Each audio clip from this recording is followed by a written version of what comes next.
શ્યામ કુમારના નમસ્કાર। આજના વિડીયોમાં આપનું સ્વાગત છે। તો ચાલો દરરોજની જેમ આજે પણ મેળવીએ ઉપયોગી જાણકારી। પણ ચેનલને સબસ્ક્રાઇબ કરવાનું ભૂલતા નહીં। કેન્દ્રીય ગૃહનિર્માણ અને શહેરી બાબતોના મંત્રી મનોહર લાલ ખટ્ટરે મંગળવારે એક મહત્વપૂર્ણ જાહેરાત કરી અને કહ્યું કે ભારતમાં એર કન્ડિશનર એસી ના તાપમાન અંગે ટૂંક સમયમાં એક નવો નિયમ લાગુ કરવામાં આવશે।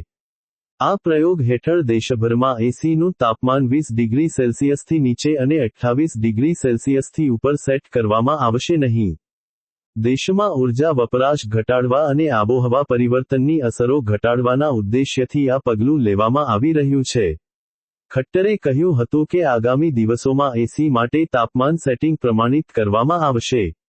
એટલે કે હવે કોઈ પણ એસી 20 ડિગ્રી સેલ્સિયસથી ઓછા અને 28 ડિગ્રી સેલ્સિયસથી વધુ તાપમાન પર સેટ કરી શકાશે નહીં। ભારતમાં આ પ્રકારનો પહેલો પ્રયોગ હશે, જેનો હેતુ તાપમાન સેટિંગને એકસમાન બનાવવા અને ઉર્જા સંરક્ષણને પ્રોત્સાહન આપવાનો છે। અત્યાર સુધી શું નિયમ હતો? હાલમાં ભારતમાં અકનું આદર્શ તાપમાન 24 ડિગ્રી સેલ્સિયસથી 26 ડિગ્રી સેલ્સિયસ વચ્ચે માનવામાં આવે છે।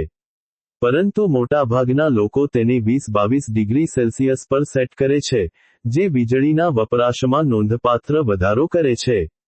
આનાથી માત્ર વધારે બિલ જ નહીં, પણ પર્યાવરણ માટે પણ નુકસાનકારક છે। સરકારે પહેલાથી જ બધા સ્ટાર રેટેડ એસીમાં ડિફોલ્ટ તાપમાન 24 ડિગ્રી સેલ્સિયસ રાખવાનો નિર્દેશ આપ્યો છે। એસીમાં તાપમાન સેટ કરવા માટેના નિયમો। ઉર્જા કાર્યક્ષમતા બ્યુરો બી આ દિશામાં સતત પ્રયાસો કરી રહ્યું છે।